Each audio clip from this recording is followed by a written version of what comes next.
Avant de lancer l'épisode d'aujourd'hui, je voulais partager avec vous mon nouveau projet. Le podcast Fleur d'avocat est né d'une envie de savoir ce qui contribue à l'épanouissement professionnel des avocats et de voir s'il y avait des points communs entre ces avocats épanouis. Au bout d'un certain nombre d'épisodes, j'ai commencé à percevoir ces récurrences et ces caractéristiques communes. Mais, contrairement à ce à quoi je m'attendais, ces caractéristiques communes dépendent moins des conditions d'exercice extérieures que d'une certaine approche, attitude, philosophie des avocats que j'ai interviewés. Ça a l'air de rien, mais ces avocats ont une force, une confiance en eux, une présence à leurs désirs, une capacité de projection, de réflexion, de remise en question, d'analyse de leur environnement, d'adaptation, et ce sont en grande partie ces qualités qui les mènent progressivement à travailler sur les problématiques qui les intéressent, à intégrer la bonne équipe pour eux, à exercer d'une manière qui leur ressemble, et finalement à s'épanouir dans la profession. Alors, chacun intègre la profession avec son histoire, et on n'a pas tous la chance d'avoir développé ces qualités, mais je pense très sincèrement qu'il n'est jamais trop tard pour apprendre à s'en imprégner. Je vous dis ça d'autant plus que moi-même, il y a un certain nombre de ces qualités qui m'étaient complètement étrangères, comme le fait d'être à l'écoute de mes envies, autres que mes envies de chocolat, bien sûr, ou encore la capacité d'analyser mon environnement. Et ce sont des sujets sur lesquels j'ai beaucoup travaillé ces 2 dernières années, et sur lesquels je travaille encore d'ailleurs, et ce travail m'a vraiment changé la vie. Alors, même si ces outils, je ne les ai pas mis au service de la profession d'avocat, puisque justement, en me rapprochant de mes désirs, j'ai pris conscience du fait que ce n'était pas ce que j'avais envie de faire, je pense qu'ils pourraient être utiles à beaucoup d'entre vous qui exercez, aimez votre métier, mais ressentez une insatisfaction, une frustration dans votre travail. Je vous ai donc cuisiné une formation sur ces sujets. Cette formation s'appelle Bien dans ma robe. Elle se déroule en 4 ateliers d'une durée de 2h30 et entre chaque atelier, je vous enverrai des petits exercices à faire pour préparer la séance suivante. La formation aura lieu les 4 mercredis du mois de juin à partir de 19h30 et j'aurai le plaisir de vous recevoir dans les locaux du cabinet Bold qui me prête très généreusement une salle de réunion située rue des Petites Écuries, donc métro Strasbourg-Saint-Denis. Vous trouverez toutes les infos sur cette formation sur le site internet de Fleur d'Avocat, www.fleurdavocat.fr/formation. Et vous qui écoutez fidèlement Fleur d'Avocat depuis quelques mois, je vous invite à utiliser le code promo podcast PODCAST en majuscule. Je précise qu'il n'y a que 10 places, donc ne tardez pas trop à vous inscrire. Et pour les plus hésitants d'entre vous, sachez que si vraiment, à l'issue de la formation, vous estimez que vous n'avez rien appris d'utile et que ça ne vous a rien apporté, eh bien je m'engage à vous rembourser intégralement. N'hésitez pas à m'écrire si vous avez des questions, bien sûr, et je laisse place maintenant à l'épisode numéro 27 de Fleur d'Avocat.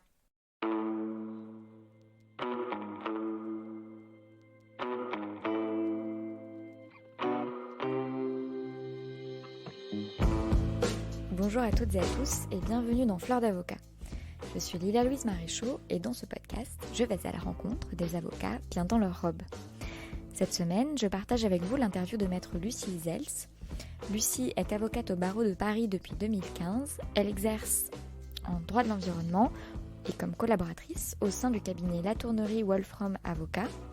J'attire votre attention sur le fait que la première année de collaboration de Lucie a été assez difficile et elle a réussi à changer la donne en changeant d'attitude par rapport à sa collab et en apprenant à travailler autrement.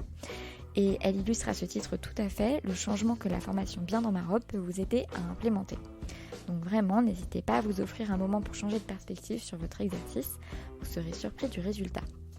Enfin, je remercie chaleureusement Anaïk Lafitte qui a nommé Lucie comme Fleur d'Avocat à l'occasion du petit jeu concours de Noël de Fleur d'Avocat. Bonne écoute. Bonjour Lucie Zels. Bonjour. Merci d'être mon invitée sur Fleur d'Avocat. Je t'en prie, un plaisir. Lucie, raconte-moi comment et pourquoi tu es devenue avocate. Alors au début, ça n'a pas du tout été une évidence. Quand j'ai commencé mes études de droit, alors les études de droit, ça m'a plu assez vite. Mais alors pourquoi tu as choisi les études de droit ? Voilà, alors à la sortie du lycée parce que j'avais envie initialement d'être juge pour affaires familiales. Donc parce que voilà, l'humain me plaisait, j'avais le sentiment que j'allais pouvoir aider les autres. Je pensais que j'avais les qualités nécessaires pour faire ce métier et je pensais que ça allait pouvoir me... En tout cas, oui, c'était vraiment cette idée d'aider les autres, d'aider l'humain, d'aider les enfants qui me plaisait à la base. Puis j'ai commencé les études de droit, je me suis rendu compte qu'en fait c'était plus les matières de droit public qui me plaisaient que les matières de droit privé. Donc je me suis écartée de plus en plus de cet intérêt en fait pour le privé, pour m'intéresser de plus en plus à tout ce qui était droit public, droit administratif, les relations avec les différentes personnes publiques. Tu te souviens de ce qui te plaisait là-dedans ? Je dirais... je trouvais ça noble en fait. Le fait de mettre le droit au service d'une personne publique, c'est l'intérêt général en principe. Et je trouvais ça assez noble. Les questions posées en termes de... intellectuellement me parlaient plus en fait que des pures questions de droit privé. Donc en fait assez rapidement à ma fac, j'ai fait ma fac à Lyon, pour se spécialiser dès la licence. Donc en licence 3, j'ai fait ma licence de droit public. Et comme en Master 1, je ne savais pas très bien ce que je voulais faire, entre-temps, donc j'avais laissé tomber l'idée de juge pour les affaires familiales. Je m'étais dit pourquoi pas rentrer dans l'administration, mais ça restait très très vague. Donc je me suis dit, bon, une année à l'étranger, ça ne me fera pas de mal, ça me permettra de m'ouvrir un peu. J'ai toujours aimé les langues, donc je voulais approfondir et améliorer mon anglais. Et donc je suis partie en Angleterre, en Erasmus, pendant 1 an. Ça m'a permis de rencontrer des gens... Comme j'étais l'une des plus jeunes, ça m'a permis de rencontrer des gens qui savaient exactement ce qu'ils voulaient, qui avaient un profil et un parcours très très bien prévu, presque au millimètre près. Donc je me suis rendu compte du flou artistique dans lequel j'étais, et en même temps, ça m'a fait réfléchir sur ce que je voulais. Ça a été une année très riche émotionnellement, mais au-delà de ça, ça m'a vraiment permis d'un niveau professionnel, ça m'a presque appris à travailler, parce que j'ai beaucoup travaillé pendant cette année. Et surtout, ça m'a permis de prendre du recul sur ce que j'avais envie de faire. Donc de retour à Lyon, je suis passée directement en Master 2, dans un Master 2 donc, qui a voulu de moi après une année Erasmus, ce qui n'est pas forcément évident.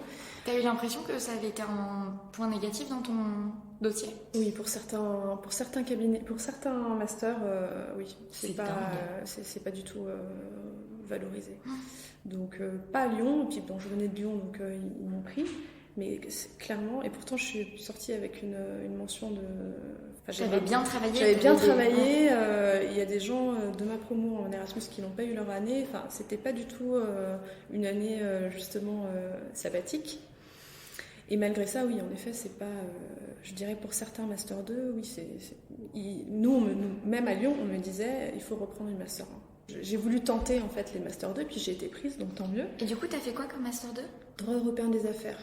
Donc ça, c'était la résultante de ta réflexion sur ce que tu voulais faire, que tu as mené en Angleterre ? Voilà. En Master 1, je me suis rendu compte que j'aimais beaucoup le droit de l'Union européenne, donc toujours du droit public, mais un peu plus international, que j'aimais bien le droit institutionnel, j'aimais bien comprendre comment ça marchait, l'actualité, en fait, comment l'histoire nous faisait arriver à une actualité et à nos institutions actuelles. Ça m'a toujours intéressée. Et comme j'ai fait beaucoup de droit de l'Union européenne en Master 1, j'avais envie de continuer en Master 2, mais de me centrer plus sur le droit des affaires. Donc ça m'a permis de faire du droit de l'environnement, parce que le droit de l'Union européenne comprend beaucoup de droit de l'environnement. Et ça a été, je dirais une première brique en fait, ma première appréhension du droit de l'environnement. Donc droit de l'environnement, on y reviendra à la matière dans laquelle tu t'es spécialisée par la suite. Et donc là, tu es en Master 2, mais est-ce que tu as fait des stages avant d'arriver en Master 2 ? Pas du tout. Non ? Donc j'avais fait aucun stage. Mon premier stage, je l'ai fait à l'occasion de mon Master 2. Donc j'ai fait 2 stages de 2 mois. Un premier en cabinet d'avocat j'avais un prof qui était également avocat, et donc on avait été 2 à être pris pour travailler chez lui. Donc ce serait vraiment droit des affaires pur et dur. C'était intéressant, mais c'était... on passait toute la journée dans un bureau à faire des recherches. On avait en fait en charge un client, donc ça, on avait quand même accès à ce client-là, mais en fait à l'époque, notre avocat, je l'ai réalisé après, mon prof n'en pouvait plus de ce client qui arrêtait pas de parler, qui était très très prenant, et en fait il s'est dit bon, je vais lui coller deux stagiaires, il leur parlera, et puis les stagiaires ils sortiront bien quelque chose à l'issue de ces 2 mois.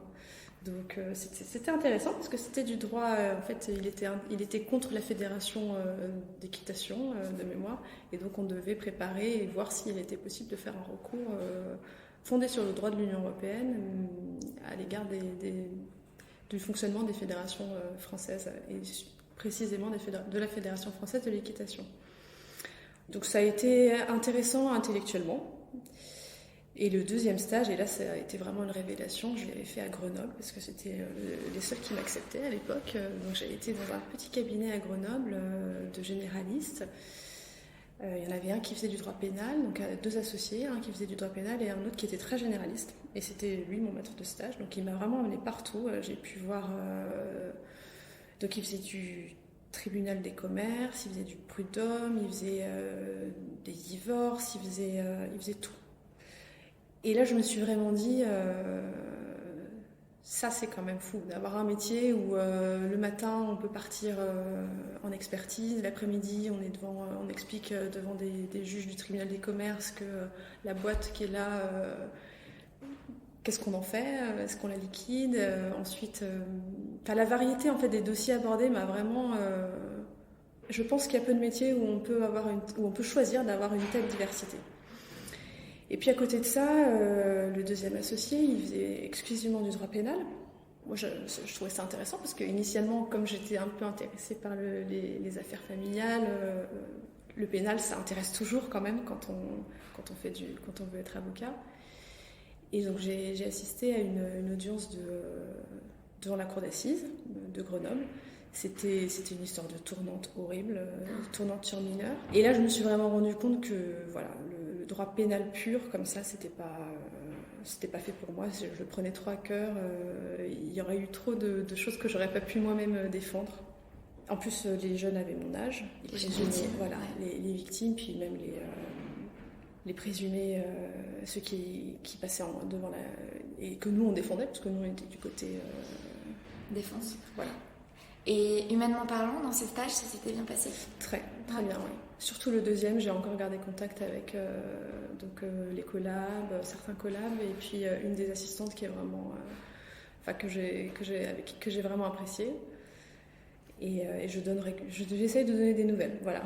Et donc ça a été tes premiers stages, découverte du métier, ça te plaît? Voilà, c'est là que je me suis rendu compte que ce métier, j'en avais envie. Je savais pas encore très bien dans quel domaine, mais en tout cas le métier en lui-même, il était tellement varié que je me suis dit bon, je vais forcément pouvoir arriver à en faire ce que je veux. C'est vrai que par rapport à ta spécialisation, tu aurais pu aussi tourner côté un peu institution européenne. Tout à fait. Ouais, d'ailleurs, ça m'a intéressée à un moment donné. Tu étais à cette croisée des chemins, quoi. Voilà. Et suite à ces stages, donc de ton master 2 en droit des affaires internationales, comment t'as poursuivi? Alors en parallèle, je m'étais inscrite à l'école des avocats à Lyon. J'ai échoué la première fois et je me suis rendu compte que j'avais à ce moment-là, donc à la fin de l'été, mon dernier stage s'est terminé peut-être en juin, et puis je me suis inscrite à une prépa juillet-août. J'ai tenté, échec. Je me suis dit bon, on va peut-être quitter Lyon, c'est le moment. Je suis venue à Paris. Tu l'as vécu comment cet échec? Alors j'avais bossé. Alors à Lyon, il y a un taux de réussite qui est très très bas. Je crois que c'est dans les 10%. En tout cas, à mon époque, c'était très bas. Et c'est surtout, il faut beaucoup aller à l'IEJ. Et moi, à l'époque, comme j'avais mon Master 2, c'était pas très compatible. Donc je m'étais pas fait trop d'illusions. Mais je m'étais quand même inscrite à une prépa. J'avais bossé tout l'été. Et donc oui, ça a été une déception. Ça a été une déception. Je suis allée voir mes copies. J'ai essayé de comprendre. Alors, il y avait des fois où une copie, je comprenais, mais par contre, le droit des obliges, je comprenais pas. J'avais vraiment l'impression que c'était... voilà, il fallait pas qu'il y ait un certain nombre d'avocats acceptés. Oui. Et à partir de là... j'ai eu cette sensation de concours déguisé, quoi. Voilà, j'ai eu cette sensation de concours déguisé. Et puis... voilà, j'étais pas allée à l'IEJ, et c'est vrai qu'à Lyon, on dit souvent qu'il faut tout le temps aller à l'IEJ, parce que c'est un IEJ où voilà, et c'est normal, ils privilégient les gens qui y assistent. Et donc apparemment il y aura des tuyaux aux IEJ, mais bon. Ouais, ça a été un échec, et surtout je me suis dit que la raison du fait que j'ai décidé de partir à Paris, c'est que je me suis dit l'année prochaine il va arriver la même chose en fait. J'avais peur que l'examen avait été tel qu'il y avait des questions où on nous avait dit non mais ça tombera pas, et en fait finalement c'est tombé. Enfin, t'as perdu confiance dans le système de l'admission. Cette IEJ-là, je vais... J'entendais des histoires horribles de personnes qui avaient tenté 3 fois, qui avaient eu l'admission la première fois et puis rien du tout les 2 autres fois. Enfin, donc je me suis dit qu'il fallait... déjà à Paris, il faut être franc, les taux d'admission sont plus élevés. Puis voilà, je pense que j'étais arrivée à un moment où j'avais envie de changer d'air. Donc je suis venue à Paris, je me suis inscrite à Malakoff. Et puis et puis à l'époque, j'ai fait que ça. Donc j'ai vraiment préparé pendant 1 an le barreau, parce que je savais que c'était ce que j'avais envie de faire. Donc c'était bien, ça m'a permis de faire des choses pour moi, mais en même temps, ça met une pression supplémentaire, parce qu'on n'a que ça. À la différence de la première année où j'étais allée un peu plus tranquille. Je m'étais dit, bon, voilà, si je l'ai, tant mieux, si je l'ai pas, tant pis. Donc j'avais été déçue, mais c'était presque normal en fait de l'échouer la première fois. La deuxième fois, c'était quand même pas la même chose, il n'y avait pas la même pression. Et au moment de passer les écrits, je me suis dit que si jamais je loupais encore, il fallait que je m'inscrive quelque part. Je ne pouvais pas refaire une année à rien faire, mais à faire que ça. Ça allait être trop, ça allait devenir une obsession. Puis tu les vomis après tes cours. Oui, voilà, c'est ça. Et puis, non, c'est dur. Enfin, c'est du bachotage, en fait. Vraiment. Au bout d'un moment, oui, on les vomit, les matières. Alors je me suis inscrite et puis bon, comme j'avais apprécié le droit de l'environnement, je me suis dit bon, allons-y, on va s'inscrire en master 2 de droit de l'environnement, ça a du sens. À l'époque, ça s'écrivait, c'était droit de l'environnement. Et puis j'aimais bien parce que c'était droit de l'environnement et droit du développement durable. Alors je trouvais ça plus parlant que juste environnement, donc je me suis inscrite à Malakoff toujours. Et là, ça a été vraiment la révélation. Alors attends, donc il y a cette année que tu dédies à l'IEJ. Est-ce que tu as eu l'examen de CRFPA cette fois-là? Oui, cette alors deuxième fois là, celui-là, je l'ai eu. Ouais. Donc je l'ai eu après avoir commencé le Master 2. D'accord, parce que oui, c'est vrai que les résultats sont en novembre, quelque chose comme ça. Les résultats finaux sont en novembre. Oui, novembre, voire début décembre. Et moi, j'avais déjà commencé le Master 2 depuis un mois et demi. Qui t'a énormément plu? Ouais, moi ça me plaisait, j'avais pas envie d'arrêter. Donc du coup, j'ai pas arrêté. J'aurais pu faire passer ça en PPI, mais j'avais pas envie d'en faire mon PPI. Et donc j'ai décidé de décaler mon entrée, de prendre le temps de cette année pour faire mon Master 2, et éventuellement de voyager après pour bien savoir ce que j'avais envie de faire comme type de stage. Enfin, j'avais l'impression que j'avais donné tellement d'énergie dans l'école des avocats que j'avais besoin de me recentrer un peu pour savoir ce que j'avais envie d'en faire en fait de ce concours, quel type de stage j'avais envie de faire. Donc j'avais l'impression que c'était trop tôt.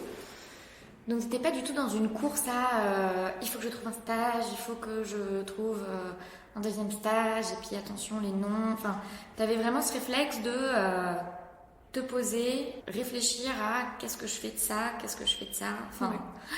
Je me sentais pas assez mature en fait pour partir. À la différence de même maintenant quand je parle avec certaines stagiaires certaines stagiaires de mon CAM, ils ont vraiment un parcours qui est moi j'admire, hein, mais ils ont leur premier stage, ils ont commencé en licence 1, ils ont fait déjà plein de stages en fait avant d'arriver en Master 2, et quand ils sont en Master 2, je pense que ils savent déjà exactement ce qu'ils veulent faire, quel type de stage il faut. Enfin, moi j'étais pas du tout mes parents sont pas du tout dans le milieu de l'avocature.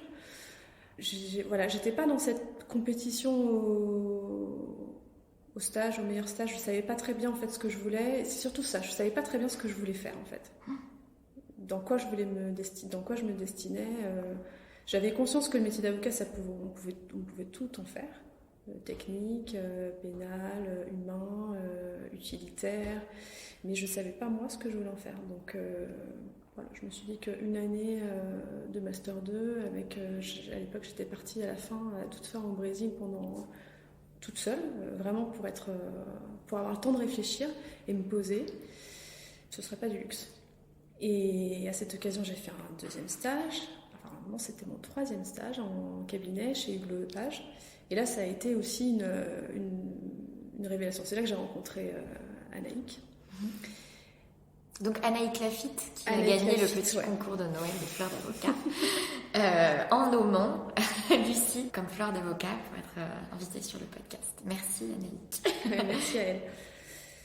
Et je travaille avec Christian Aiglot, donc c'est le mari de Corinne Lepage. Et de voir quelqu'un de 70-75 ans complètement passionné encore par ce qu'il faisait, il m'avait cherché, je me souviens que mon premier travail, ça avait été de chercher, il m'avait dit, mais vous vous rendez compte que dans la mer, dans l'océan Pacifique, il y a une mer de déchets, c'est incroyable, il faut vraiment faire quelque chose, il doit y avoir quelque chose d'un point de vue international, essayer de chercher, donc je devais chercher dans le droit international ce qu'on pouvait faire contre ça, contre qui on pouvait... Enfin, il y avait rien, hein. Je veux dire, il n'y a rien pour on ne sait même pas d'où ça vient, on sait pas. Mais bon, j'ai dû chercher ça et je revenais vers lui, je lui disais bah non, j'ai pas vraiment trouvé.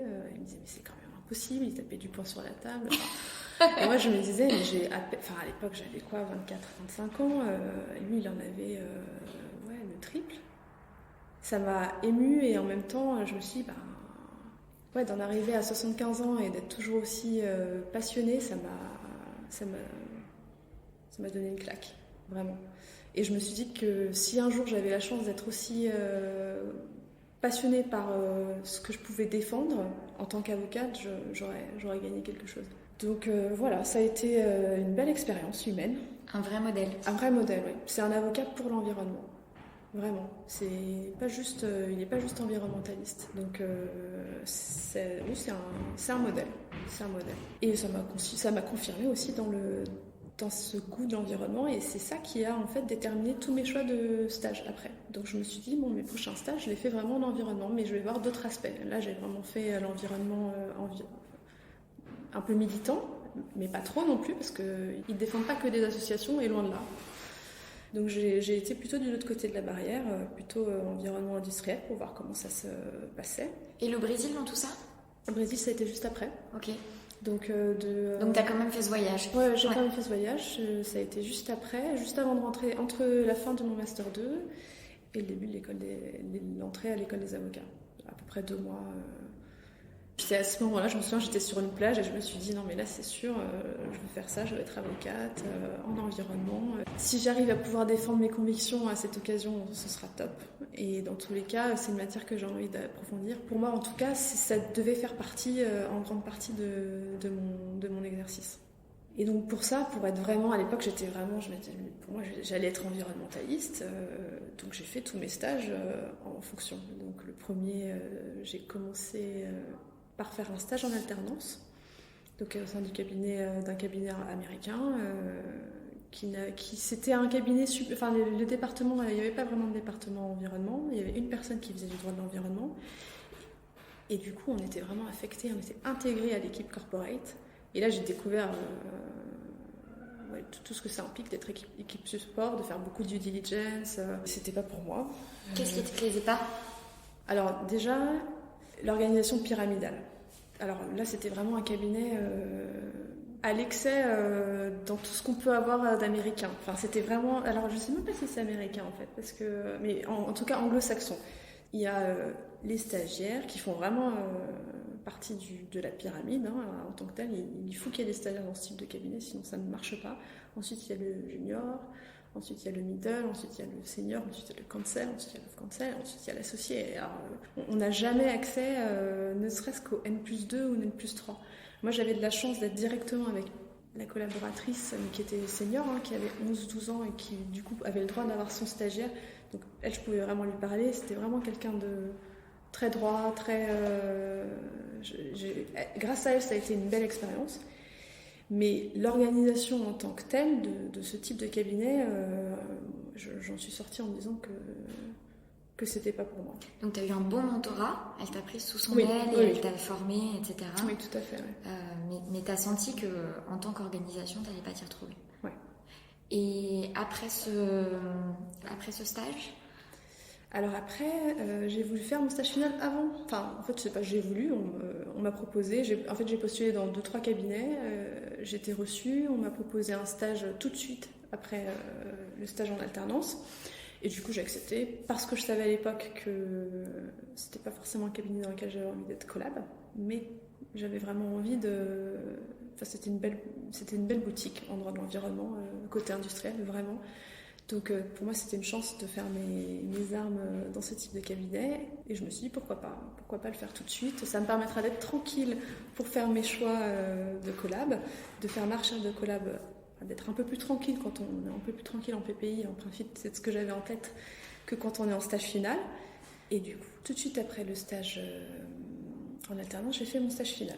Alors là c'était pas du tout un cabinet support, ils avaient vraiment leur dossier en environnement, c'était de l'environnement, du droit minier, donc intellectuellement très très enrichissant, avec des pointures. Techniquement, ça a été passionnant, mais l'ambiance était... Sur le coup, j'avais l'impression que ça allait, parce que j'y étais préparée, je savais que l'ambiance allait... En tout cas, c'est un cabinet où on m'avait dit « Oh mon Dieu, tu vas souffrir ». Qui te l'avait dit ? Plusieurs personnes. Plusieurs collabs, pas collabs de l'équipe, mais voilà, c'est un petit milieu, hein, le droit de l'environnement, et on m'avait dit, oui... Personne qui connaît, non, voilà. Donc, c'est ce qu'on m'avait dit. Moi, je m'étais dit, bon, de toute façon, j'en sais rien. Si ça se trouve, ça va bien se passer pour moi. Enfin, j'en sais rien, autant y aller. Et de toute façon, ça peut être qu'intéressant. Et ça dure que 6 mois. En fait, je pense déjà avoir une échéance, c'est bien. On peut se dire, bon, pire du pire, si vraiment c'est l'enfer, au bout de 6 mois, ça se finit. Donc, sur le coup, je suis allée comme ça. Les 6 mois se sont bien passés, vraiment. Enfin, j'avais pas... En tout cas, disons qu'il y a pu avoir l'ambiance était mauvaise, mais c'était pas directement dirigé contre moi. Donc j'avais l'impression que ça se passait bien pour moi. Sauf qu'après les 6 mois, je me suis rendu compte que toutes ces tensions... Comment est-ce que ça se manifestait, tu te souviens ? C'était des cris, surtout des cris en fait.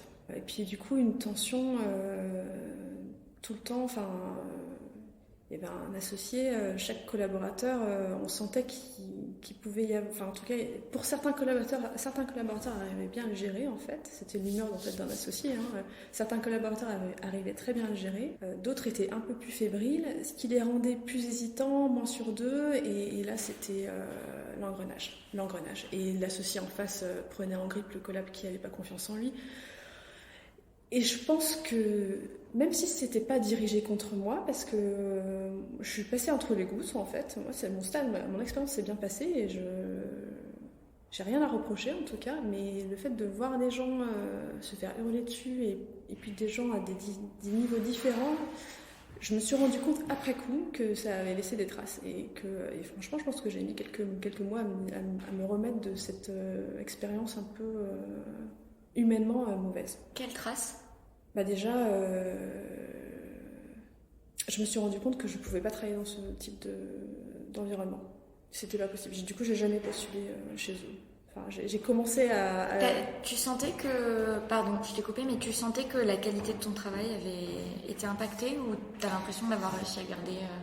Je pense que sur le coup, en stage, ça s'est pas impacté. Ils étaient contents de moi, enfin vraiment. Et puis moi aussi, j'étais contente de ce que j'avais pu faire. Mais je pense qu'en tant que collab, si j'étais allée en collab là-bas, et sans cette espèce de date limite, collab, bon, a priori, on est censé y rester tant qu'on peut, quoi. Hein, surtout une première collab. Mais t'es dit, ça pourrait influer sur mon travail, ça pourrait me faire perdre confiance en moi, et j'avais pas envie d'être toujours dans la confrontation, en fait. J'avais pas envie d'être dans la confrontation pendant que je travaillais. Je sentais que j'avais quand même besoin, même si j'ai quand même confiance en moi, je sentais que j'avais besoin pour évoluer et me sentir bien, d'être dans un environnement, pas forcément le monde des bisounours, mais au moins dans un environnement qui est sain. Et là, pour moi, en tout cas, c'était pas serein. C'était pas un environnement serein, en fait. Même si les associés en question n'étaient pas mauvais, hein, mais c'est juste que je pense qu'ils avaient tellement de pression à gérer que c'est des gens qui n'arrivaient pas à gérer leur pression pour eux-mêmes et du coup qui avaient besoin de se décharger sur les personnes qui étaient en face. Et les personnes qui étaient en face, c'était des collabs.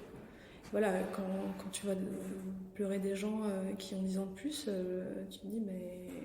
Sur le coup, tu te dis, bon, bah, c'est pas grave, mais en fait, moi, je me suis rendu compte après coup que c'était pas dans ce type d'ambiance que j'évoluerais bien. C'est pas grave. On en arrive à dire des choses qui n'ont... Mais oui, c'est ça, c'est ça. Donc ça a été une bonne expérience parce que je me suis rendu compte que voilà, je pouvais pas. Il y a des gens, je connais d'ailleurs un collab qui y est et qui est très bien. Ça fait des années, ça c'est toujours, il le vit bien, il a l'air de vivre bien, mais pour moi en tout cas, voilà. Pas pour toi. Voilà. Et puis surtout le deuxième truc qui m'avait, il y avait trop pour le coup d'environnement. Là j'en étais arrivée un peu à l'overdose. C'était tellement technique, tellement précis, tellement que je m'étais dit finalement, je suis pas sûre de vouloir faire que ça. Et c'est pour ça que j'ai choisi un PPI un peu plus généraliste. Donc à la Société du Grand Paris, c'était dans un département où je faisais un peu de tout. On était vraiment les boîtes à outils. Ça marche par la Société du Grand Paris, ça marche par projet, donc par ligne. C'est la société qui va créer l'ensemble des lignes du réseau parisien. Donc chaque projet est une ligne et nous on suit en fait la réalisation de la ligne du début jusqu'à la fin, donc de l'achat des terrains jusqu'à l'expropriation, jusqu'au début des travaux et puis les différents contentieux qu'il peut y avoir auprès des riverains notamment. Et là il y avait du droit de l'environnement, il y avait du droit de l'urbanisme, il y avait de tout. Et ça m'a plu, le fait d'être appelé par les opérationnels, déjà d'être en contact avec les opérationnels, ça m'avait plu. Et je m'étais dit, finalement, c'est pas tant. C'est bien le droit de l'environnement, mais pas trop technique. Moi, j'ai quand même besoin d'avoir un pied. J'ai trouvé que c'était bien cette organisation. Dans la vie du projet. Voilà. Ouais. Cette organisation en mode projet, je trouve que c'était vraiment bien. De voir évoluer quelque chose. J'ai vu le premier tunnelier. Les tunneliers, c'est énorme de 2 mètres de. Enfin, je sais même pas combien de mètres de diamètre, mais c'est énorme. Il y a plusieurs personnes qui peuvent se mettre. En tout cas, qui peuvent rentrer dedans. Donc le premier tunnelier passé. Ouais, voir quelque chose, un projet qui avance, ça m'avait plu. Est-ce que tu t'es posé la question de peut-être être juriste dans cette boîte, par exemple ?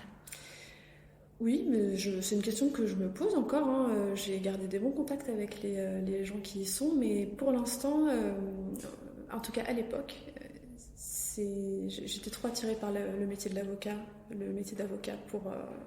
pour tout de suite me rentrer en entreprise. Ouais. Et donc c'est ton dernier stage et vient le moment de chercher une collaboration. Moi, ce qui a attiré mon attention, c'est que tu as dit que ça t'arrangeait finalement que le rythme soit inversé, d'avoir fait ton stage final avant pour avoir le temps de te poser et de chercher ta collab tranquillement. Et ça, c'est pareil, il y a un décalage avec l'anxiété et le rythme de beaucoup d'étudiants, en fait, d'élèves avocats qui ont cette crainte de bien faire leur stage final dans le bon cabinet, au bon moment. Et le bon moment serait celui où c'est janvier-juin, parce que c'est le moment où il y a les recrutements par la suite, etc. Enfin, tu vois, cette espèce de stratégie où on est plus dans trouver le plus vite. Alors que toi, tu as vraiment, j'ai l'impression, plusieurs moments, ce réflexe de step back et de te poser, quoi, et de réfléchir et de prendre ton temps, de faire les choses avec pas mal de paisibilité. Ouais, c'est vraiment ce que tu me dis. Je pense que, en tout cas, c'était ça. J'avais besoin. Je savais que le stage final, ça allait être dans tous les cas intense. Et moi, j'ai besoin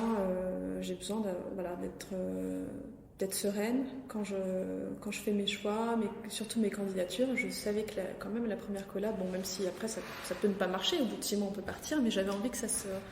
En tout cas, j'avais envie de tout faire pour qu'il n'y ait pas d'erreur de casting. Et ça m'a permis du coup de prendre du temps de savoir déjà qu'est-ce qui était important pour moi, qu'est-ce que j'avais envie.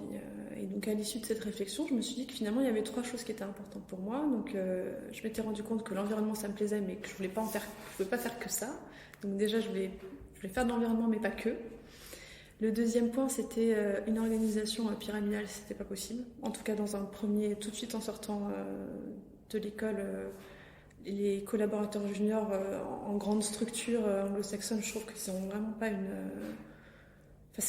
Pour moi, c'était pas adapté à ce que j'avais envie d'apprendre.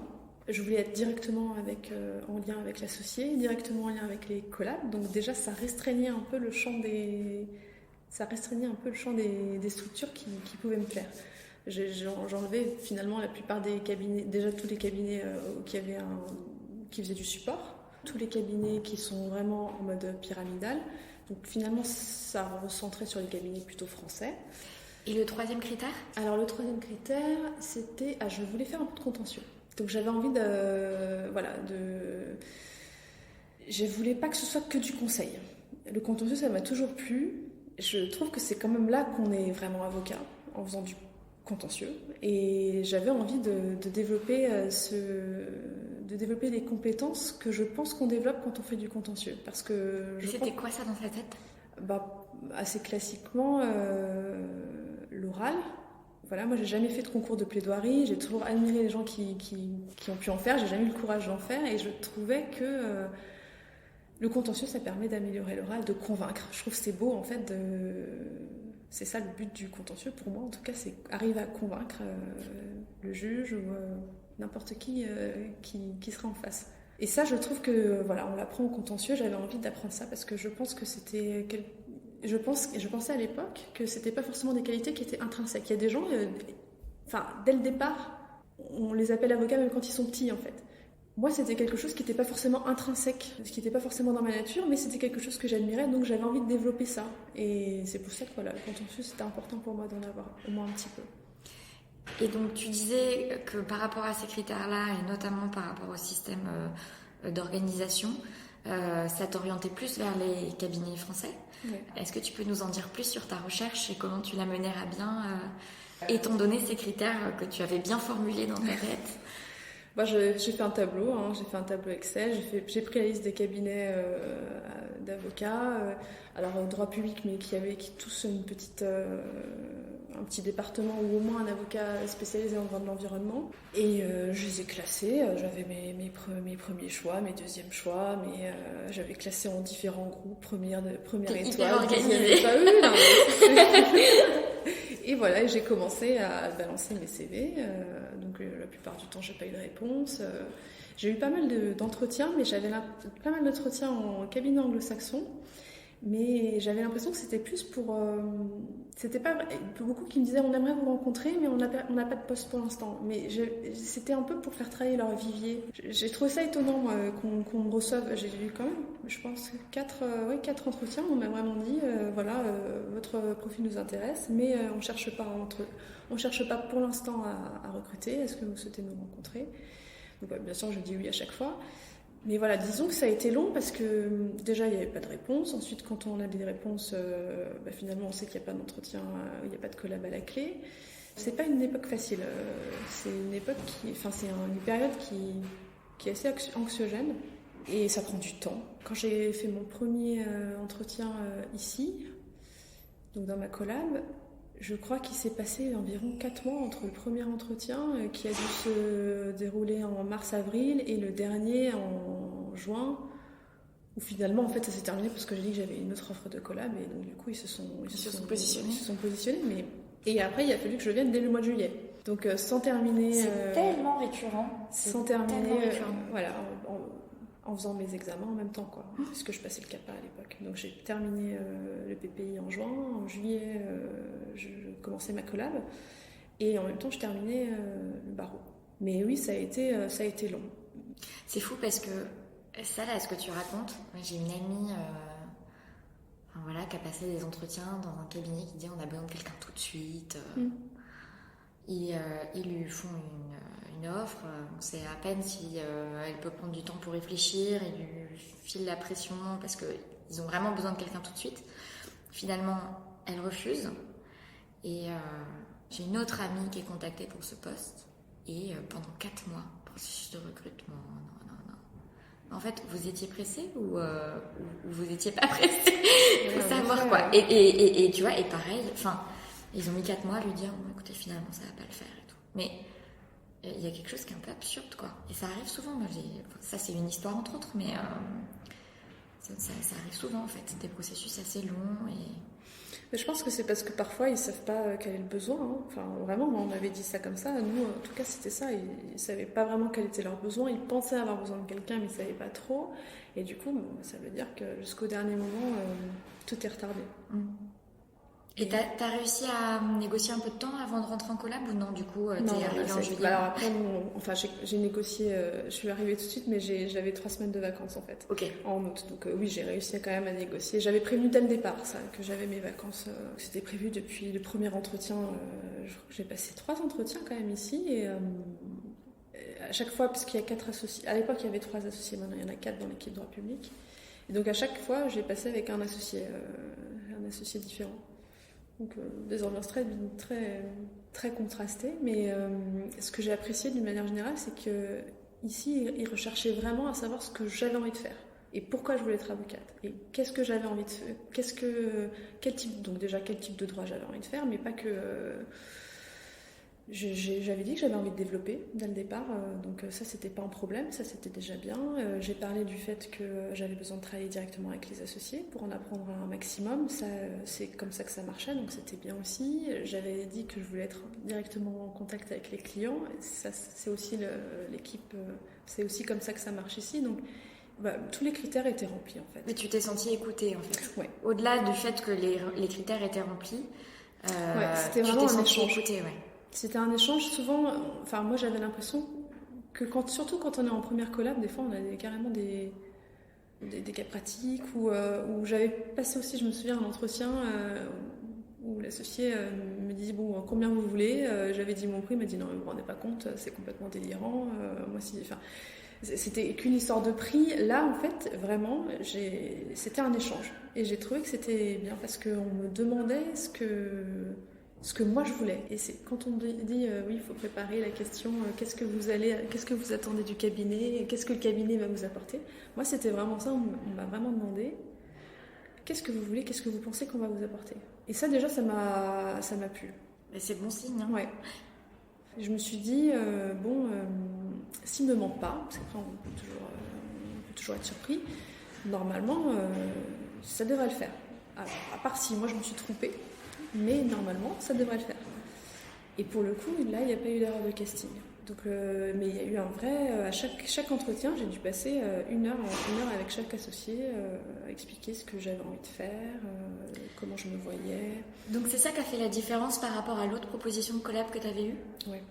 Alors là c'était bien aussi, mais c'était très très spécialisé en environnement, c'était ça aussi qui me bloquait un peu plus. Là, ce qui était bien, c'est qu'il me disait vous êtes prise pour développer le droit de l'environnement, parce qu'on a besoin de quelqu'un pour faire du droit de l'environnement, mais vous ne ferez pas que ça, parce que le principe, c'est que vous travaillez avec tous les associés, et donc à partir de là, vous devez être multitâche. Et ça me plaisait bien. J'avais peur de me renfermer, en fait. Dès le départ, moi, je le voyais comme un risque de faire que du droit de l'environnement. Comme j'avais envie de développer à terme, je me disais que je développerais plus facilement si j'arrivais à faire dès le départ si j'arrivais déjà à être un peu plus généraliste. Donc ouais, ça a vraiment été le mélange de la matière en termes de pratique, ça a plus me correspondre, et puis en plus en termes d'entretien, je m'y suis plus retrouvée dans la manière dans la rencontre en fait. Ouais, ça a été des rencontres. Ouais. Et donc ça fait maintenant 3 ans que tu es dans ce cabinet, un peu plus même peut-être. 3 ans et demi, ça fera 4 ans en juillet. Donc pas d'erreur de casting comme tu disais. Ouais. Est-ce que tu peux nous parler un petit peu de ces 3 années, de ces quasi 4 années, de comment se passe ta collab? Je dirais que la première année, alors c'est surtout la première année. La première année, les 6 premiers mois, ça a été en termes de charge de travail. Alors on le sait, on sait toujours que les 6 premiers mois, il faut s'adapter, que ça prend du temps. Mais moi, les 6 premiers mois, j'ai travaillé tous les week-ends. C'était juste pour rattraper un retard de niveau, entre guillemets, ou c'était aussi parce que tu es arrivé à un moment où il y avait un pic d'activité? En fait, l'activité ici, elle est très stable. Elle est toujours assez haute. Il n'y a jamais de pic. Donc je pense que c'était plutôt lié, alors d'une part à mon organisation et d'autre part avec les gens avec qui j'ai pu travailler à l'époque en termes d'associés. Quand je dis que c'était lié à mon organisation, je pense que c'est parce que à l'époque, je savais peut-être moins m'organiser. Je partais un peu dans tous les sens. Le problème et la force de ce cabinet, c'est qu'on est un peu lâché. Donc entre les instructions du client, celles de l'associé, ce qu'on en tire nous comme tâche à faire, je pense que je perdais beaucoup de temps à déjà savoir ce que j'avais vraiment à faire et à resserrer ton angle de recherche et de travail. Ouais. Je pense que des fois, on me posait une question, je me disais mais qu'est-ce que c'est que ça? Je savais pas de quoi on me parlait, donc déjà il fallait que je comprenne ce que c'était. Je pense que j'ai perdu beaucoup de temps là-dessus. À mon avis, c'était plutôt dans l'organisation et puis dans la peur de ne pas être peut-être à la hauteur. Et à partir de là, quand on a cette peur-là, on se dit, on n'en fait jamais assez trop. On ne réalise pas que c'est pas parce qu'on travaille beaucoup qu'on travaille bien, en fait. Et moi, j'arrivais pas à me dire, le week-end, je travaille pas. C'était impossible. Il fallait vraiment que je travaille tout le week-end, comme ça le lundi j'étais plus ou moins tranquille et voilà, ça continue. Donc comme c'était ça. une pression que tu te mettais vraiment Oui, toi, je en pense. fait. Ouais. Je pense que, alors après, il y a eu parce qu'après, avec le temps, il y a eu des phases où en effet, les pics d'activité, ou en tout cas les dossiers que j'ai pu vouloir vraiment prendre, font que j'ai dû travailler les week-ends. Mais c'était pas du tout la même pression. C'était moi qui l'avais voulu, un dossier qui me plaisait, que j'avais envie vraiment de faire. Et du coup, là, je travaillais le week-end. Là, c'était pas le cas. C'était vraiment des dossiers. Des fois, je répondais à des AO le week-end, des appels d'offres. C'était pas un choix voulu de ma part. En tout cas, c'était pas parce que j'avais, comment dire. C'était pas par engagement, c'était par Voilà. peur de pas faire assez. Voilà. C'était par difficulté à vraiment cerner ce que tu devais faire, etc. Voilà, c'est ça. Donc ça, c'était les 6 premiers mois. Le passage vers un autre type de rythme, est-ce que c'est parce que d'une certaine manière tu as l'impression d'avoir été mieux encadré à un moment, ou est-ce que c'est toi qui as finalement par la force des choses réussi à relâcher un peu la pression et à mieux comprendre tout simplement ce qu'on attendait de toi et comment travailler? Ou les deux d'ailleurs. Dans les 6 premiers mois, il y a eu 2 mois où j'étais plutôt bien. Je venais d'arriver, j'avais eu en plus mes 3 semaines de vacances en août et je trouvais que ça se passait bien. J'allais directement voir les clients, je leur parlais. Ce que je trouvais dur, c'était les relations humaines en fait. Parce qu'en fait, c'est un cabinet où il y a quand même 50 personnes. Dans l'équipe, on était déjà beaucoup. Donc je trouvais ça dur en fait d'être toujours dans la représentation vis-à-vis des associés, vis-à-vis des autres collabs, vis-à-vis des assistantes, vis-à-vis du client, vis-à-vis des confrères. Ça, je trouvais que c'était dur. C'était pas tant technique que vraiment les relations humaines. Les 3 premiers mois, c'est vraiment ça que je me disais c'est dur, faut toujours être souriant, faut toujours avoir l'air envie de faire plein de choses. Faut avoir l'air intéressant, mais ça, je pense que c'est dans n'importe quel métier. T'avais l'impression de devoir un peu jouer un rôle? Oui, au début, oui. Et parce que t'as l'impression qu'autour de toi on joue un rôle, ou ça, pareil, c'était un peu de ta pression par rapport à toi-même? Je pense qu'on joue tous plus ou moins un rôle. On joue tous un rôle, ça c'est sûr, mais tu vois à quel point c'est exacerbé. On parle d'authenticité, de sincérité là. Bah, peut-être qu'après, il y a des gens, ils se rendent pas compte, ou pour eux c'est assez naturel. Moi, c'était vraiment... Moi, c'était pas naturel en fait d'être tout le temps au top, de paraître tout le temps au top, tout le temps. Et c'est quelque chose que tu n'avais pas senti dans tes précédentes expériences? Parce que je veux Oui, dire, oui. ça c'est quelque chose qui est très lié au fait de travailler en fait, à l'environnement de travail. Et donc, c'était quand même pas ton premier poste. Donc, non, c'était pas mon premier poste. Mais c'est ce que j'avais pu ressentir avant. Mais comme là, il y avait beaucoup d'intervenants, c'était encore plus développé. Jusqu'à présent, moi, j'étais quand même dans des petites équipes. Donc les relations, c'était moins développé. Là vraiment, j'avais au moins une dizaine, quinzaine de personnes, en comptant les clients, que j'avais tout le temps au téléphone, en fait, que je voyais tout le temps. Donc ouais, au début, j'ai trouvé que c'était ça qui était un peu compliqué, plus que le technique. Et puis au bout de 3 mois, j'ai fait une grosse boulette. J'ai fait une connerie dans un dossier. Tu te souviens de ce que c'était ta connerie? Oui, oulala. Comment l'oublier? Maintenant, quand j'y repense, je sais que c'est pas... Mais à l'époque, j'avais pas passé déjà Alors, j'avais fini le CAPA, mais j'avais pas prêté serment. J'ai prêté serment 6 mois après être arrivée au cabinet, en fait, en janvier. Et donc, j'avais un dossier où il fallait que j'aille devant le TGI, le tribunal de grande instance. Donc moi, je suis plutôt publiciste à la base, donc j'avais pas trop l'habitude des procédures devant le TGI. Moi, j'ai l'habitude des procédures devant les juridictions administratives, donc qui sont plutôt simples. On a une requête, on envoie sur télérecours, c'est le juge qui s'organise pour la transmettre à tout le monde, à toutes les autres parties, et nous, on attend juste la date d'audience. TGI, en fait, alors il faut envoyer la requête, la faire signifier, il faut attendre que donc l'huissier la signifie, qu'il envoie je sais plus, même plus comment ça s'appelle tellement ça m'a... Mais il faut le récépissé. Voilà, non seulement le récépissé, mais en fait la requête signée, il faut qu'on l'ait, nous. Et après, il faut se présenter au juge avec ça. Alors moi, j'ai tout fait ce qu'il fallait, j'ai envoyé à l'huissier, et puis moi, je me suis dit, dans ma tête, c'était une fois que je renvoie à l'huissier, c'est bon, c'est déjà beaucoup. J'avais déjà l'impression d'en avoir fait beaucoup. Donc, Et puis en fait, il s'est trouvé que l'huissier n'a pas fait son boulot, il n'a pas signifié en fait. Et donc moi, mais j'avais mon audience, donc je me suis dit, bon bah voilà, on va aller à l'audience. À l'époque, je suis allée avec mon ancienne co-bureau, elle pouvait plaider. C'était moi qui suivais le dossier, mais comme je ne pouvais pas plaider, que je n'avais pas prêté serment, elle est venue avec moi. Et donc on arrive dans la salle d'audience, une demi-heure à l'avance, et je me souviens que c'était le matin, 8h30. Donc on était à 8h30 là-bas, 9h, ça y est, la présidente arrive, on passe les rôles, et puis arrive mon affaire. Je me souviens, j'aurais dû m'en douter.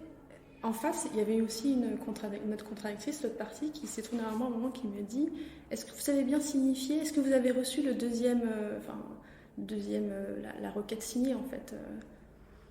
Et j'ai dit « Bah oui, bien sûr, parce que je pensais que j'avais tout fait. » Et en fait, quand est arrivée la magistrate, elle a dit « Mais je comprends pas, ce dossier, je ne sais même plus quel terme elle a utilisé, il n'est pas enrôlé, je crois. » En fait, il n'est pas signifié, c'est comme s'il n'existait pas. Mais là, elle me dit ça, c'est comme si le dossier n'existait pas. Tu t'es liquéfiée. Je me suis dit, c'est pas possible. Et du coup, je me suis dit, mais qu'est-ce que c'est que ça, quoi ? Enfin, de quoi elle me parle ? Enfin, comment c'est ? Je suis rentrée, elle nous a dit, vous n'avez plus qu'à rentrer chez vous, et moi, je veux le signalement. En tout cas, je veux le dossier, il faut que vous fassiez tout dans les clous.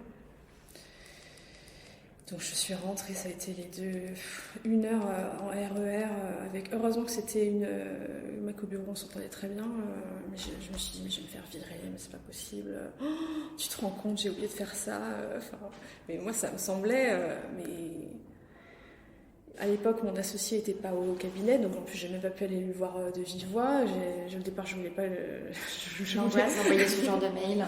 Voilà, je voulais pas lui envoyer de mail, mais bon il n'arrivait pas et... je me suis dit, bon, il y a un moment, il faut quand même que je le prévienne que va falloir refaire le boulot, quoi. Il va falloir déjà changer d'huissier, choisir quelqu'un qui fasse son travail, et puis après relancer la procédure. Donc ça voulait dire perdre 3 semaines à 1 mois. Et à partir de là, je me suis dit, j'ai dû faire le mail en fait. Donc j'ai fait, je me souviens, oui bonjour, il y a eu une difficulté. Avec l'audience de ce matin, je souhaiterais qu'on en discute de vive voix. J'étais, mais... Et là, donc, forcément, ça s'est terminé à la fin de la journée. Donc toute la journée, ça a duré toute la journée. Donc, je n'ai pu voir l'associé qu'à la fin de la journée. Donc je me présente, il me dit, mais alors qu'est-ce qui s'est passé ? Je dis, voilà, je savais pas qu'il fallait faire ça en fait. Je savais pas qu'il fallait faire ça. Et mais vous n'avez pas vérifié ? Je dis, écoutez, ouais, c'est vrai que moi, je l'ai envoyé à l'huissier, je pensais qu'il allait faire son travail. En fait, il n'a pas fait son travail. Et s'il avait fait son travail, j'aurais reçu le truc, je me serais dit, mais qu'est-ce que j'en fais de ce machin ? Donc oui, j'aurais... Mais là, en fait, il y a eu une succession de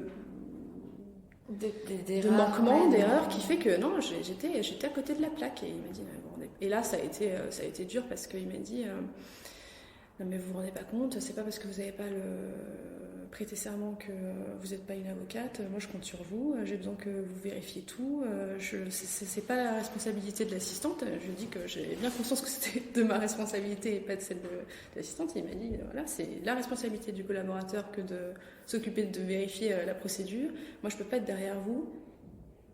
Et il a fini en me disant, si ça continue comme ça, une erreur comme ça, bon là il n'y a pas de conséquences donc ça va, mais si ça continue comme ça, on va revoir les modalités de notre collaboration. T'en as pas dormi ? Donc là je me suis dit, de quoi il me parle ? Ça veut dire quoi ? Je vais être virée ? Enfin, comment ? Et c'est surtout ce que j'ai ressenti à ce moment-là, je me suis sentie vraiment seule. Je me suis vraiment sentie mais complètement seule. Parce que je me suis dit, ça je ne le savais pas, je ne pouvais pas le deviner.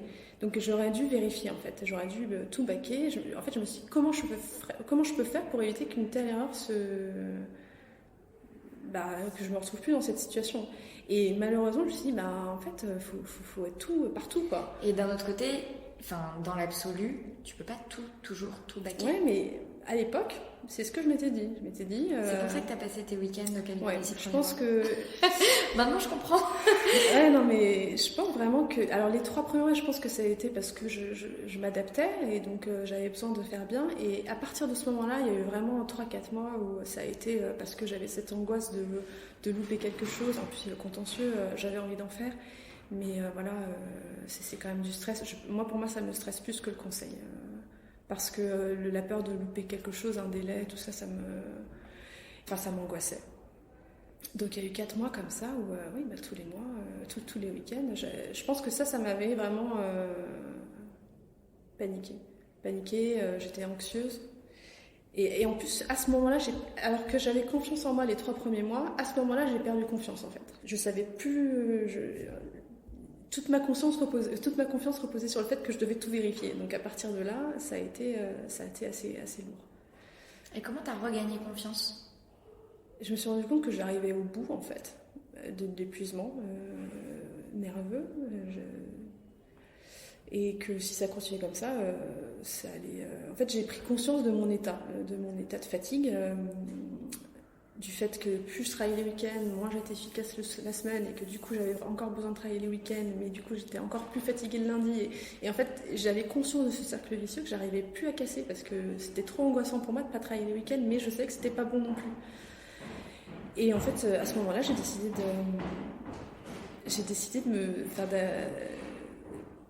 de me faire aider. Je sentais que je n'y arrivais pas moi-même. Donc, c'est encore ma co-bureau qui est de l'époque qui m'a dit, qui avait rencontré une sophrologue à un dîner, une brésilienne un peu folle. Enfin, ouais. Et elle m'avait dit, franchement, pourquoi pas. Et je crois qu'on en discutait et je disais, franchement, je pense que je devrais apprendre à mieux gérer cette anxiété latente. C'était pas des gros périodes de stress, mais c'était tout le temps latent. Et du coup, j'étais fatiguée et je lui ai dit, oui, il faut que j'arrive à mieux gérer ça, en fait. C'est pas possible. On peut pas être... J'en arrivais à des situations où...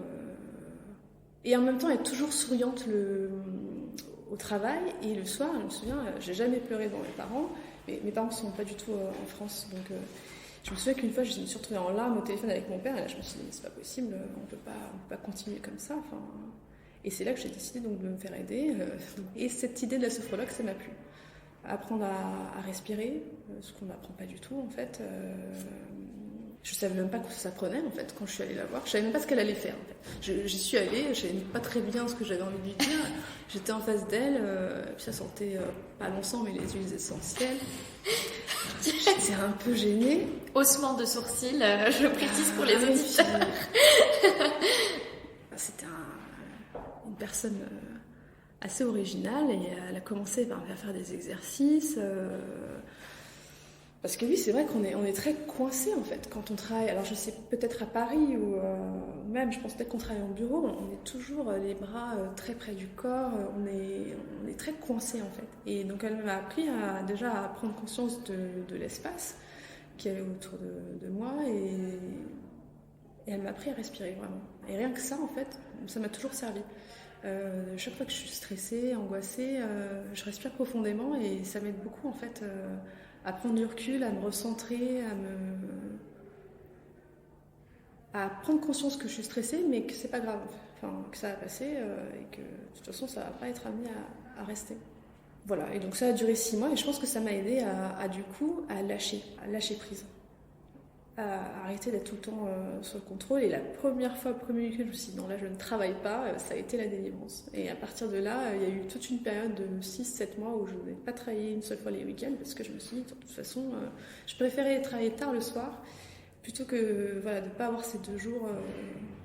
Est-ce que pendant ce processus de changement, que ce soit dans le processus où tu t'es passé de la confiance en toi au manque de confiance en toi, voire à l'absence de confiance en toi, puis de ce moment d'anxiété où tu devais, enfin même si tu étais souriante, ça devait quand même se sentir que tu n'étais pas au top, et le manque de confiance en toi, vers un retour vers de la décontraction et enfin voilà, un bien-être, un meilleur être. Est-ce que pendant ces processus, que ce soit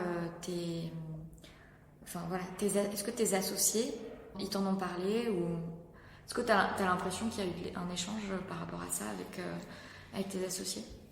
Alors, les premiers mois, ça se voit quand on travaille tous les week-ends, les soirs, ça se voit. C'est plutôt les assistantes qui sont des vraies perles. On a vraiment des perles, nous, dans notre cabinet. Et c'est toujours ce qu'elles font. Hein. Elles servent de lien, en fait, entre les collabs qui nous disent... Enfin, en tout cas, moi, j'ai jamais dit à mes associés... À l'époque, je disais même pas que je travaillais le week-end. Enfin, pour moi, c'était pas forcément à dire, en fait. Pas parce que C'était surtout parce que je pensais que si je leur disais, ils allaient penser que c'était bon, que c'était un principe. Donc je préférais dire que je travaillais pas le week-end pour voilà. Donc en fait, c'était pas tellement une question de honte, c'était plus pour être sûr que ça devienne pas quelque chose de normal à leurs yeux. Voilà, c'était pour ça. Donc c'est plutôt les assistantes qui en ont parlé. Ils en avaient conscience, mais en fait, voilà, ça reste je pense que ça reste des patrons et tant que ça marche, ça marche. C'était vraiment à moi de dire stop. Et là où je pense que je suis bien ici, c'est que par contre, quand j'ai pu dire stop, ils m'ont écouté en fait. Mais c'est quand même dur de dire stop.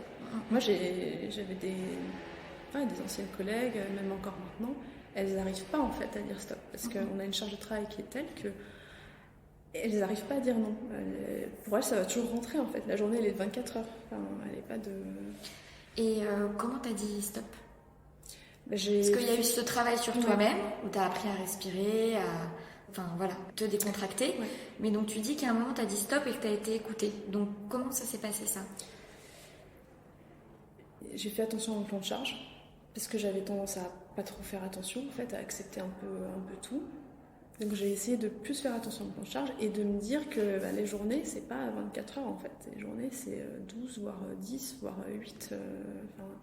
Et j'ai essayé d'arriver de mieux en mieux à évaluer le temps de travail. Et ça, c'est dur. Au départ, j'y arrivais pas.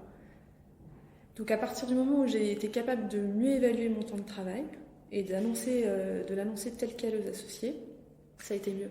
Parce que, en plus, surtout dans une équipe où il y a plusieurs associés, où on travaille avec tous, parce que moi, j'avais envie de travailler avec tous en plus. Il suffit qu'il y en ait un qui dise oui, voilà, j'ai ça à faire pourtant, que l'autre dise j'ai aussi ça à faire pourtant.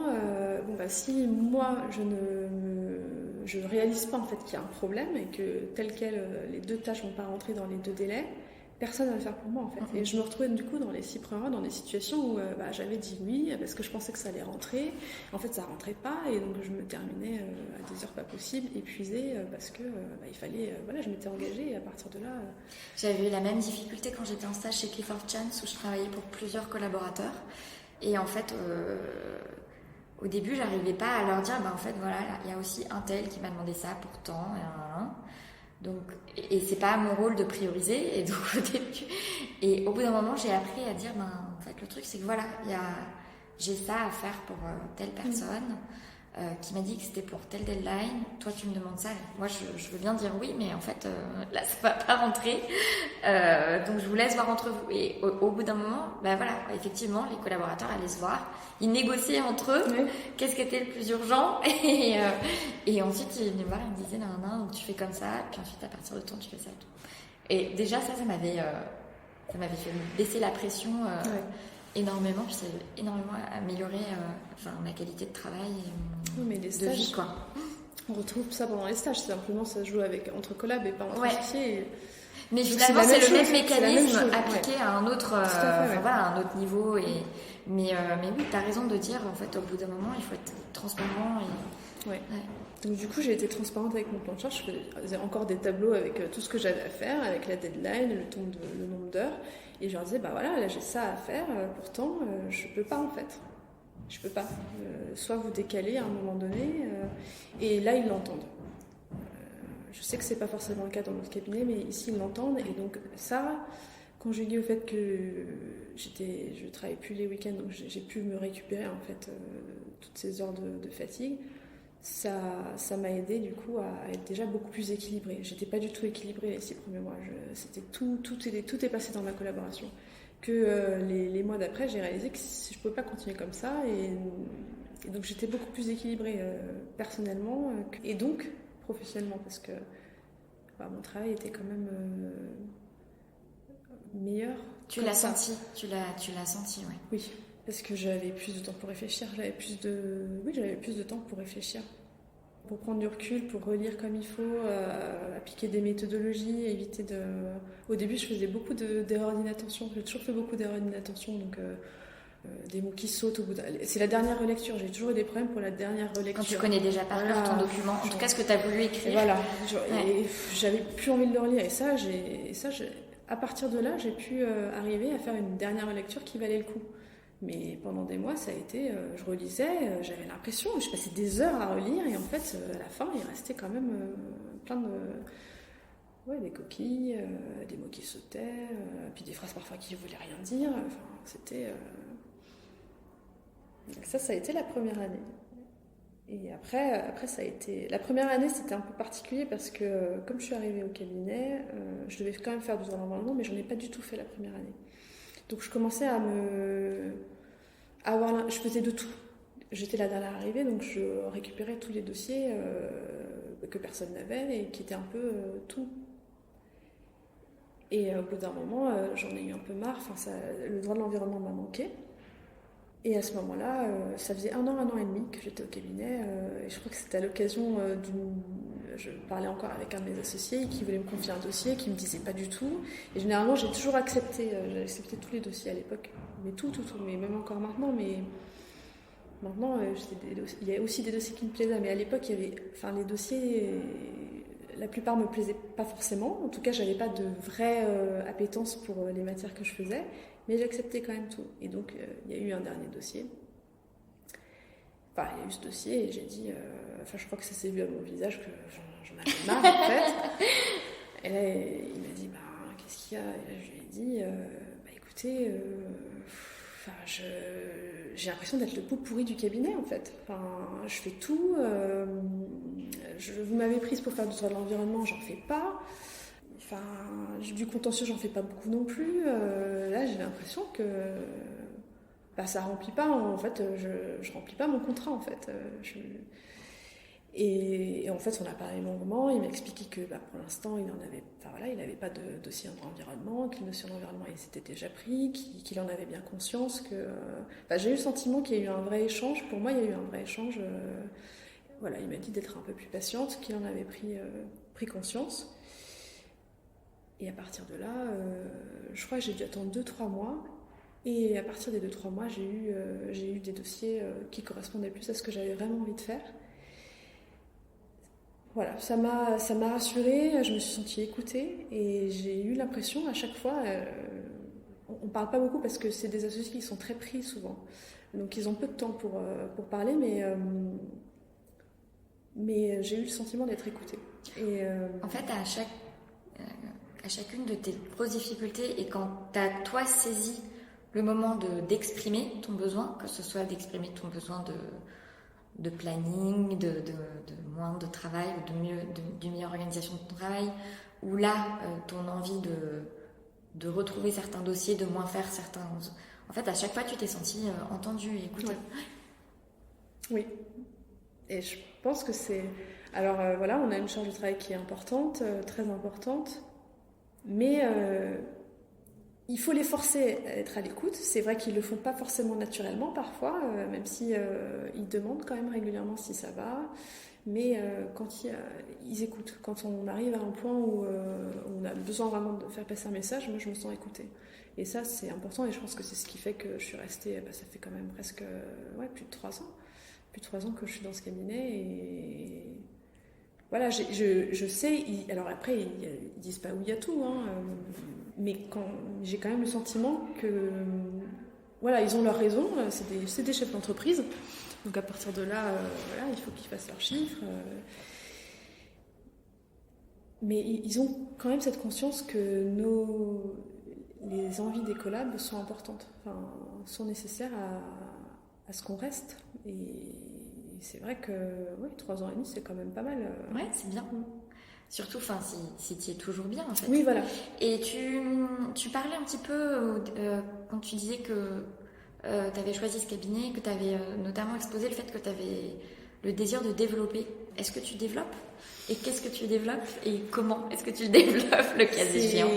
Franchement, c'est pas évident quand même parce que il faut garder du temps. En fait, il faut limiter son temps pour le cabinet. Et c'est vrai que pour l'instant, c'est compliqué. Je ne suis pas arrivée encore à développer comme je voulais. J'ai des amis qui arrivent à le faire. Franchement, chapeau. Mais moi, au cabinet, là, en fait, je dirais que ça fait 1 an et demi que je suis bien dans les dossiers que je fais, que je m'y sens vraiment bien. Mais ouais, le développement... c'est plutôt des connaissances, des confrères.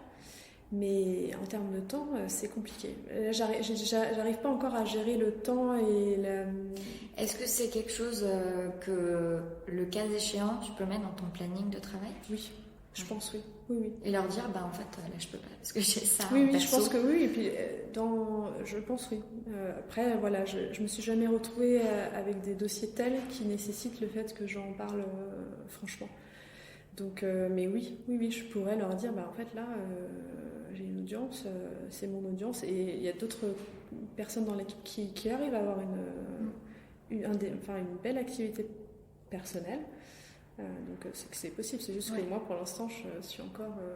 T'as pas encore réussi à t'affirmer de ce point de vue-là. Et qu'est-ce que, tes projets de développement, quand tu rêves un peu, ce serait quoi? Mais ça, c'est les prochaines réflexions que j'ai à mener là. Pour l'instant, j'ai l'impression que je finis en tout cas un cycle. J'ai l'impression d'avoir quand même fait mes armes ici, avoir fait un bel apprentissage ici. Et là, oui, en effet, la prochaine réflexion, c'est qu'est-ce que j'ai envie de développer, vers quoi je me tourne, est-ce que je continue encore, est-ce que je garde dans la tête ce type d'environnement. Je pense que ça partira jamais, mais du coup, comment, pour qui, ça c'est encore des sujets qui sont en friche. C'est ton work in progress. Voilà, exactement. Donc, j'ai pas encore une idée très, très affirmée pour l'instant. L'idée, c'est déjà d'avoir une clientèle, et puis après de voir ce que j'en fais, si j'arrive à faire quelque chose qui me plaît, et puis après on verra. Mais en tout cas, rester pour l'instant dans la profession d'avocat, oui. Alors tu disais plutôt que ce qui t'attirait et ce qui t'avait plu en tant que stagiaire, c'est de voir à quel point ça pouvait être protéiforme, la profession d'avocat, la diversité des sujets que tu peux traiter, etc. Aujourd'hui, voilà, t'es une jeune avocate, mais t'as déjà bien vu comment fonctionne la profession. Je suppose que tu connais, tu vois, le contexte de changement de la profession, etc.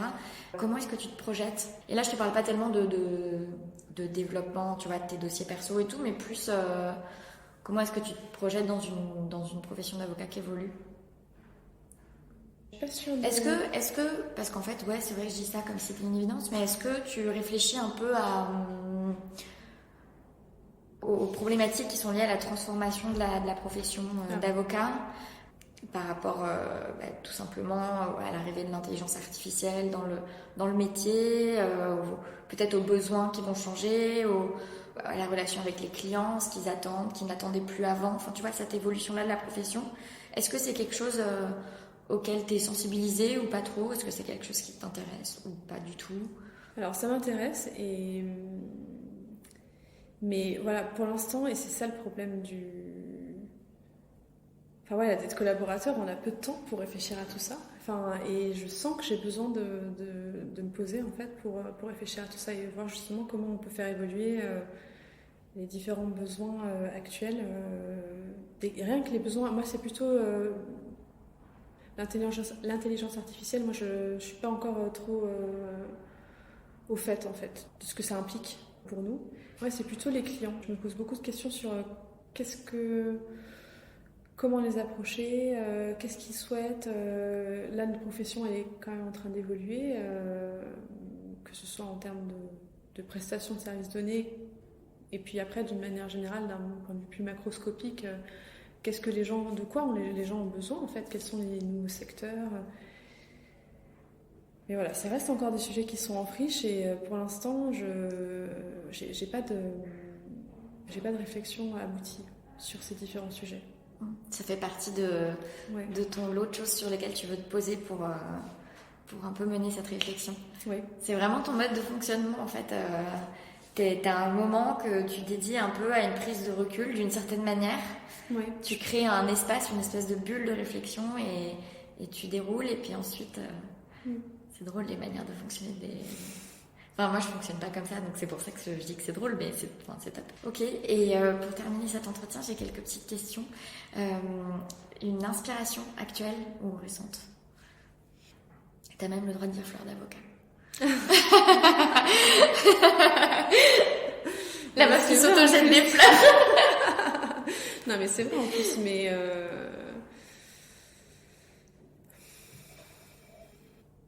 Non, là, franchement, j'ai un blanc.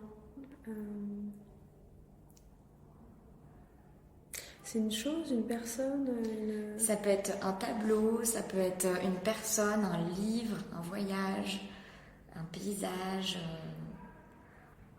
je sais pas, ta famille. Ouais, non, mais là, je reviens d'Éthiopie, donc disons que j'étais complètement déconnectée pendant 2 semaines et ouais, plutôt, je dirais ce qui m'inspire en ce moment, mais de manière un peu diffuse, hein, ces dernières semaines, ces derniers mois, oui, c'est... Là, j'ai les paysages des montagnes Siemens en Éthiopie qui me vient en tête, mais d'une manière plus générale, c'est la nature et comment on peut protéger notre cadre. Et c'est vrai que dans ce sens-là, je dirais que les manifestations des différents, de pas mal de jeunes pour le climat, je trouve que déjà c'est un bel exemple, ça me donne de l'espoir et je trouve ça très inspirant en fait. Ouais, je dirais ça. Une joie, ta dernière joie? Il y en a eu plusieurs là ces derniers temps, donc tant mieux. Je dirais être assis dans un minibus et voir les paysages défiler, ça me met en joie. Et puis voilà, j'ai assisté à un mariage d'une amie proche dernièrement, donc c'est des moments qui sont très familiaux, très festifs, où on voit le bonheur des gens autour, donc voilà, ça fait toujours... c'est des bonnes énergies à partager et c'est agréable. Et qu'est-ce que tu portes sous ta robe? Un jean, souvent. Je valide. Merci beaucoup Lucie pour cet entretien. Merci Lila.